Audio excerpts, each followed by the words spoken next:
జ్ఞానమును గ్రహించుటకు సహాయపడుతుంది. చెవి ద్వారా మనుషుడు విని జ్ఞానమును సంపాదించుకుంటాడు. దేవుడైతే సహజముగానే జ్ఞానం కలవాడు. ఆయన వినుట వల్ల జ్ఞానం పుట్టదు, కానీ జ్ఞానం ఆయనకి గోచరం అవుతుంది. ఆయన ఏ జ్ఞానము వినాలనుకుంటున్నాడో అది స్పష్టమవుతుంది. ఏదైనా దేవుడు వినగలుగుతాడు అని చెప్పినప్పుడు మంచి చెడ్లను వినగలుగుతాడు, మేలు కీడులను చూడగలుగుతాడు. మంచి చెడ్లను ఎరగలుగుతాడు, మేలు కీడులను చూడగలుగుతాడు. గదిలోను మూత వేసుకున్న వినగలుగుతాడు.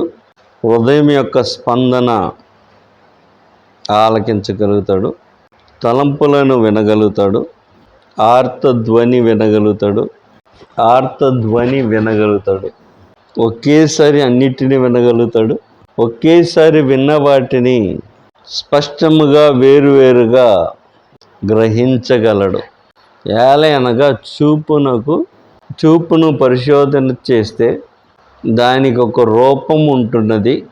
దాని యొక్క స్థితి చూపును పరిశోధన చేస్తే దానికి ఒక రూపము ఉంటుంది.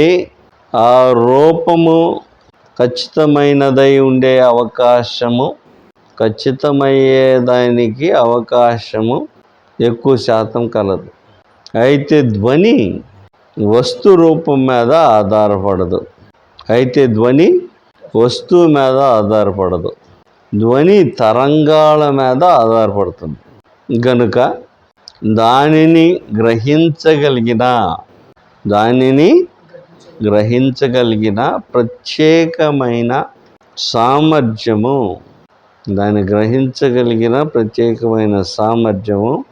ఆ వినికిడి శక్తిని ప్రత్యేకపరుచుతున్నది. ఉదాహరణకు గబ్బిలమునకు అల్ట్రాసౌండ్ వేవ్ వినే గబ్బిలమునకు ప్రత్యేకమైన వినే పద్ధతి మరియు ప్రక్రియ కలదు.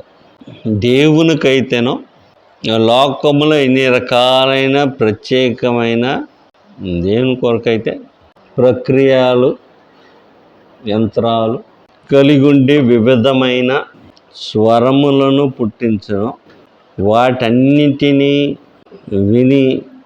వాటన్నిటినీ స్పష్టముగా విని దాని గురించిన జ్ఞానమును భావమును పూర్ణముగా ఎరగలిగిన సామర్థ్యం కలవాడే దేవుడు. మరియు వినికిడిలో ప్రాముఖ్యమైనది భాషా సంపర్కము. అర్థమైందన్నమాట. భాషా సంపర్కం అంటే భాష ఏం చేస్తుంది అన్నమాట, మనుషులకి అర్థమయ్యేలాగా చెప్పగలుగుతుంది. మనం వినేదేన్ని ధ్వనిని విన్నా మనకి ఇప్పుడు ధ్వని ఉంది, మనకేం అర్థం కాదు, ఎక్కడన్నా ఏం అర్థం కాదు. అయితే భాష వలన వచ్చే ధ్వనిని అయితే వినగలరు. ప్రతి భాషకు తన ధ్వని ఉంటుంది. మరియు ఆ ధ్వనికి ఆధారమైన పదాలు కలవు.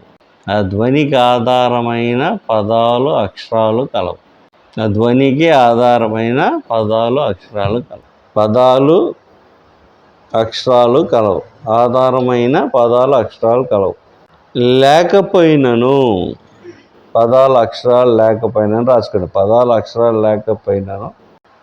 భాష ద్వారా చేయబడే ఆ శబ్దము దానిని ప్రత్యేకించుచున్నది. ఒక భాష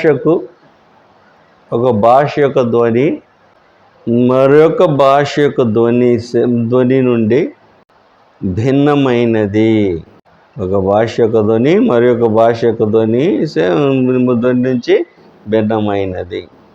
భాషా నైపుణ్యం గలవారు కొన్ని భాషల మీద తమ యొక్క పట్టును సాధించగలరేమో కానీ భాషా నైపుణ్యము గలవారు దేవుడైతే సమస్తమైన భాషలు, ఆ భాషల నుండి వచ్చిన పదాలు, స్పష్టమైన ప్రతిధ్వని భాష నుండి వచ్చిన స్పష్టమైన ప్రతిధ్వని దానితో ముడిపడిన అర్థము మరియు భావమును స్పష్టముగా గ్రహించగలవాడు. దేవునికి భాష అవరోధము కాదు. దేవునికి భాషా విభేదము అవరోధము కాదు. నిజ దేవునికి అని రాయండి. నిజ దేవునికి భాష విభేదము అవరోధము కాదు. నేడు ప్రతి జాతి మనిషికి మరియు దేశ ప్రజలకు తమ తమ దేవతలు కలరు. వీరు భాషను బట్టి ప్రత్యేకతను పొందుతారు.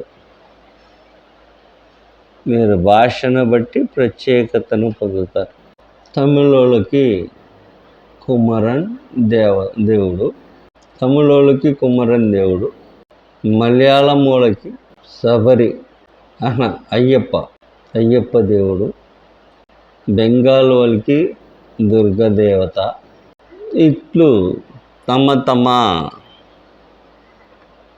దేశమును బట్టి వారు ప్రసిద్ధి కాంచుతారు. వారి పేర్లు సైతము ఆ భాషకు అనుకూలముగానే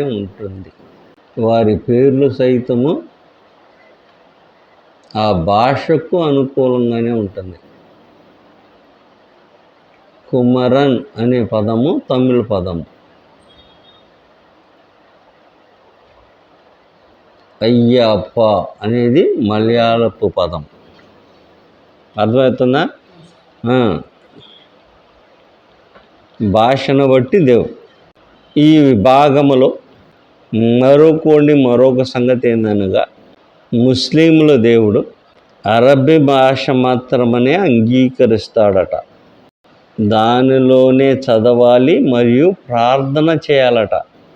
అరబ్బీ తప్ప ఏ భాష దేవునికి అంగీకారము కాదని వారు చెప్పుచుండగా, వారు దేవుడు యొక్క వినికిడి శక్తి భాషను బట్టి ఎంత సంకుచితమైనదో మనకి బోధపడుతుంది.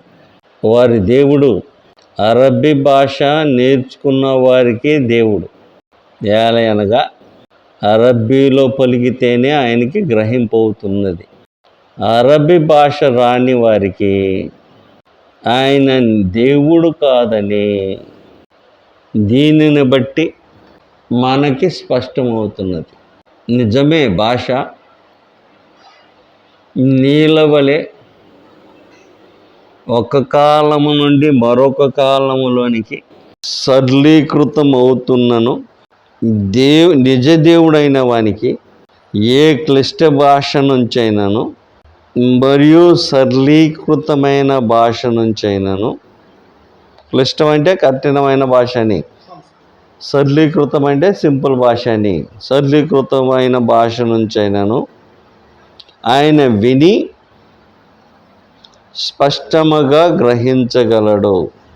కావున దేవునికి భాష అవరోధము కాదని సకల భూమండలముపై ఉండువారు మాట్లాడే భాష ఉండగా, పరమందు దూతలు మాట్లాడే భాష ఉండగా, అడవి మృగాలు కేకల యొక్క భాష ఉండగా, దేవుడు ప్రతి వాని భాష యొక్క జ్ఞానము కలిగిన వాడై అవి మాట్లాడుతున్నా లేక మొరపెట్టుతున్న వాటిని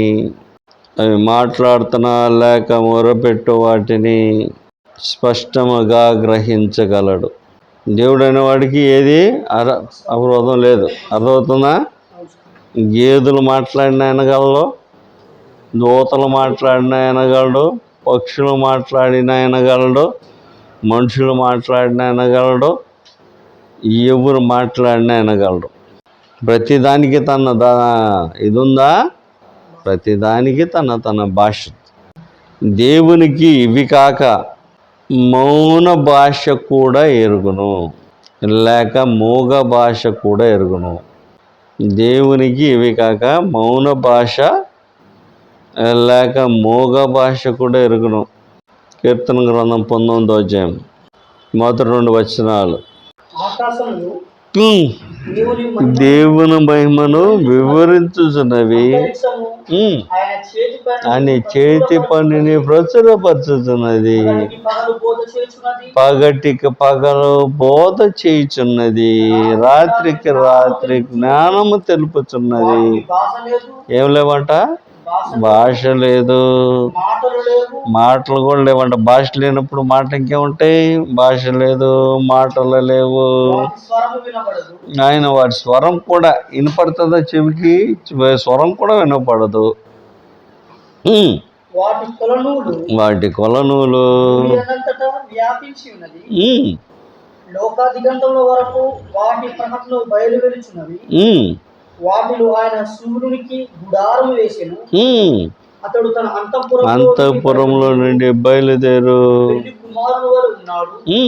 సూర్యుడు పరిగెత్తు నుల్లసించున్నట్లు తన పదమునందు పరుగెత్త నుల్లసించుచున్నాడు. అతడు ఆకాశమున ఆ దిక్కు నుండి బయలుదేరి ఆ దిక్కు వరకు ఇది వరకు తిరిగి వచ్చుచున్నాడు. వగర సంగతులు అన్నమాట. భాష లేవు, పదాలు లేవు, స్వరం కూడా లేదా. స్వరం కూడా లేదా. స్వరం లేకపోయినా కూడా తెలుస్తుంది ఆయనకి, అన్నీ తెలుతాయి. భాష లేకపోయినా వినగలుగుతాడు, భాష ఉన్నా వినగలుగుతాడు, పదాలు ఉన్నా వినగలుగుతాడు, పదాలు లేనా వినగలుగుతాడు, స్వరం ఉన్నా వినగలుగుతాడు, స్వరం లేనా వినగలుగుతాడు.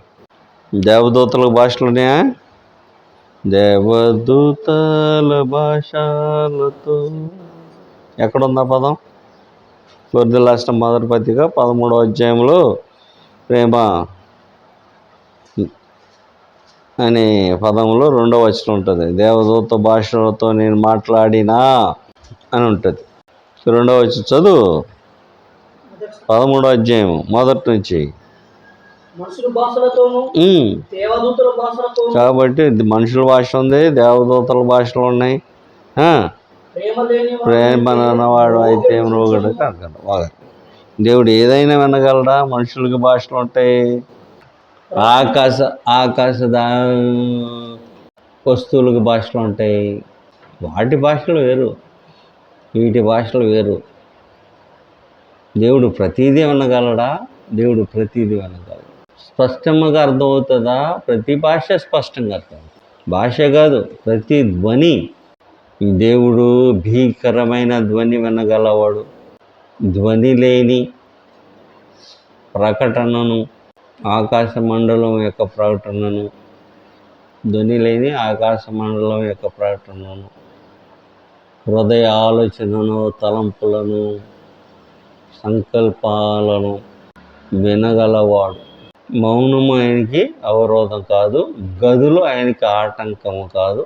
సకల జనములపైన దేవుడు గనుక సకల జనుల యొక్క భాషలను ఆయన ఎరిగి గ్రహించగలిగినవాడు. ప్రతి వాళ్ళ దేవతలకి వాళ్ళ దేవుడు ఉంటాడు.